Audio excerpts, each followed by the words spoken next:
Bismillahirrahmanirrahim. Assalamualaikum warahmatullahi wabarakatuh. Waalaikumsalam. Alhamdulillahilladzi anzala as-sakinata fi qulubil mu'minin liyazdadu imanan ma'a imanihim. Asyhadu an la ilaha illallah wa asyhadu anna Muhammadan abduhu wa rasuluh alladzi la nabiyya ba'dahu. Allah Ta'ala fi kitabihil karim wa billahi minasyaitonir rajim. Wa ma arsalnaka illa rahmatan lil alamin. Bersyukur kita kepada Allah Subhanahu wa taala pagi hari ini dengan tidak disangka kita dapat sholat subuh berjamaah di masjid rumah Allah yang mulia ini.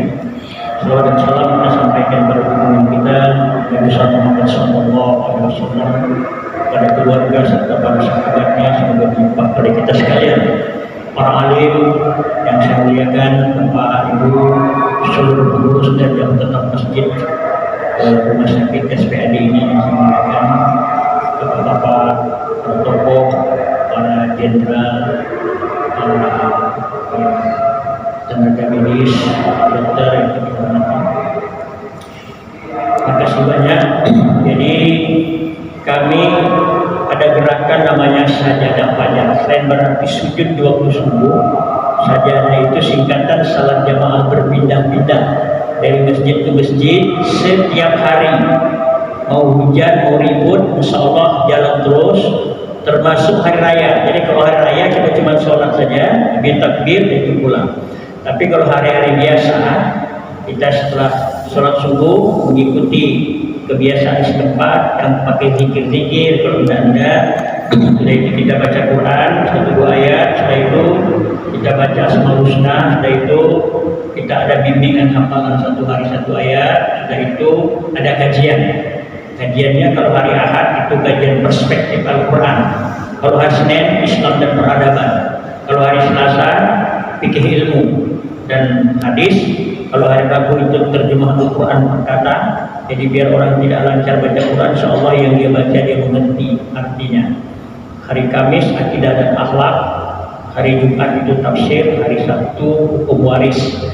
Nah, yang mengisi tidak hanya offline, tapi juga ada dari luar. Tadi disebutkan oleh Pak Dr. tadi, beliau juga sering mengisi, kadang-kadang sekali-sekali di daerah Australia, kadang di Jawa Barat, ya yang aktif juga Ketua Pengadilan Agama Jakarta Timur untuk mengasuh tentang akidah dan akhlak.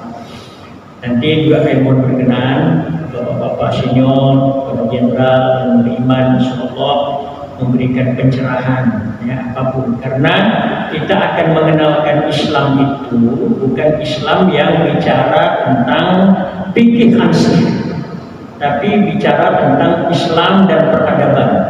Kita mengenalkan Islam kepada semua orang, karena Islam ini adalah rahmatan lil alamin. Kalau rahmatan lil alamin tidak hanya untuk orang Islam, tapi untuk kita semua, untuk kita semua. Jadi kita sholat subuh hari ini tidak hanya untuk kita, tapi untuk saudara-saudara kita juga yang hari ini belum mendapat hidayah.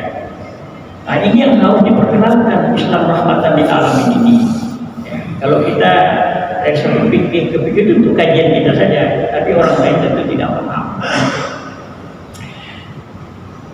Tambah sedikit waktu, kita akan lihat semua ibadah-ibadah dalam Islam itu pasti mengandung kemaslahatan, pasti mengandung kemaslahatan, tidak hanya untuk orang Islam, untuk semua.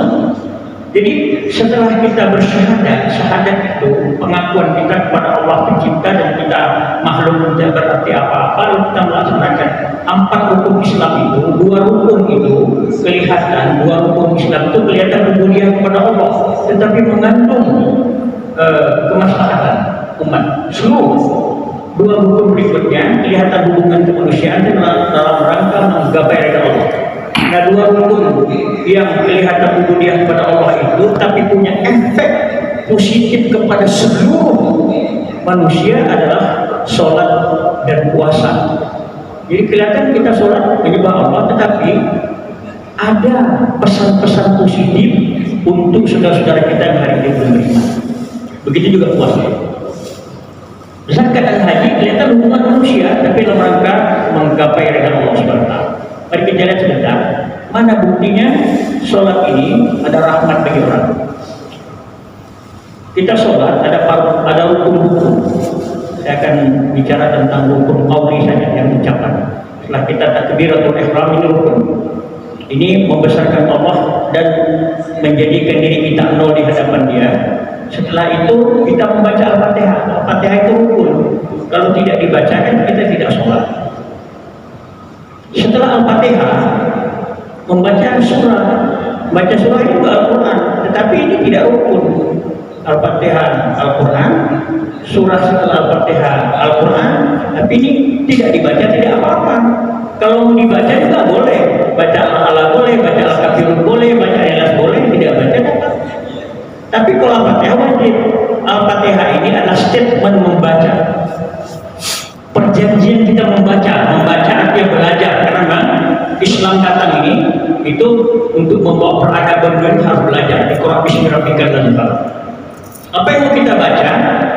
Bismillahirrahmanirrahim. Memang membaca itu dengan nama Tuhan. Alhamdulillahirabbil alamin. Membaca seluruh alam semesta ini. Tidak ada manusia mampu. Tidak ada manusia membaca seluruh ayat-ayat Allah. Kalau pernah secara parsial saja, membaca ilmu kesehatan, membaca pertahanan, membaca politik, membaca ekonomi dan seluruh, membaca hukum. Tapi seluruhnya tidak. Barangkali itulah pesan yang disampaikan waktu Jibril menyuruh Rasul kita membaca Iqra ma'ana bikarim. Kita tidak bisa baca. Ada seluruh.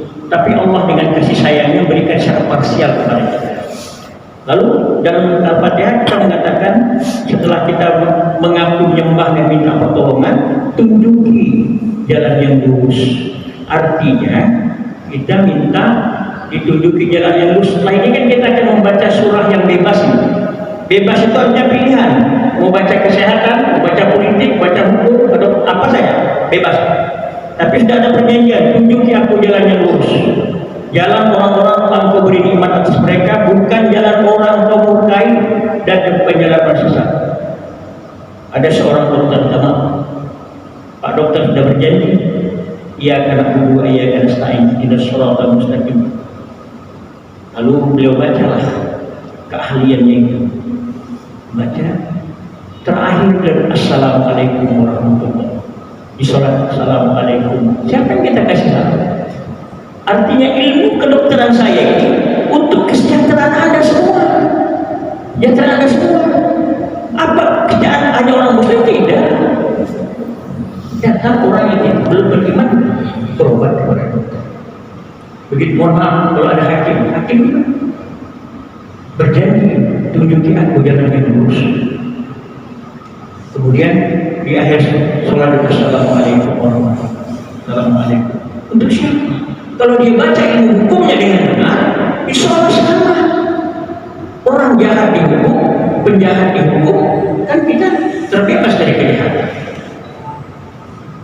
Hakim memberi salam kepada semua, tidak hanya kepada Allah. Jadi paling tidak surat ini doa kita untuk kita semua, untuk Indonesia khususnya, selamat kita. Dan yang kedua terakhir, puasa. Puasa ini, apa efek dari puasa ini? Itu menggambarkan manusia kuat dan jujur. Buka surah Al-Qasas ayat 26. Qalat ihdahuma ya abati ista'jir inna khaira man ista'jarta al-qawiyul amin. Itu saya tidak ceritakan asbab nuzulnya. Itu tentang cerita Nabi Shu'aib yang dibantu oleh putrinya. Di akhir ayat itu, sang putri itu berkata kepada ayah, ambillah dia, maksudnya Nabi Musa, bagi pekerja. Inna khaira man ista'jarta al-qawiyul amin. Sungguhnya sebaik-baiknya orang bekerja adalah orang yang kuat dan dapat dipercaya. Kuat dan dapat dipercaya, kuat dan jujur. Itulah syarat sumber daya manusia berkualitas. Kuatnya itu tidak hanya kuat fisik, tapi kuat psikis. Pak dokter, bapak-bapak jenderal, kuat bukan hanya kuat fisik, tapi psikis. Kuat. Dibayar mahal. Seorang dokter, seorang insinyur dibayar mahal, ahli ekonomi dibayar mahal, psikisnya kuat. Kalau itu jujur, maka insya Allah itulah sumber daya manusia yang paling berkualitas. Nah, puasa ini mengajarkan manusia kuat dan jujur itu. Kita menahan lapar dan dahaga dari terbit fajar sampai terbenam matahari, itu pertanda kita kuat. Tapi kalau kita hanya kuat menahan lapar dan dahaga sementara kita tidak jujur, puasa kita kan tidak bernilai. Jadi puasa itu kuat, jujur, ikhtisaban, dengan penuh perhitungan. Jadi kekuatan fisik, kekuatan fisik itu fisik tadi. Jadi mengajarkan kita. Jadi orang-orang yang telah berpuasa, kemudian ajaran ibadah puasa, dia tampil menjadi diberi amanah, insya Allah dia kuat dan iman. Ya. Jadi kalau ada orang hidup dalam kehidupan terpengaruh dengan puasa, insya Allah nanti diberi amanah, dia kuat dan iman. Itu siapa? Keselamatan buat semua. Tidak hanya keselamatan buat orang Islam, keselamatan untuk semua.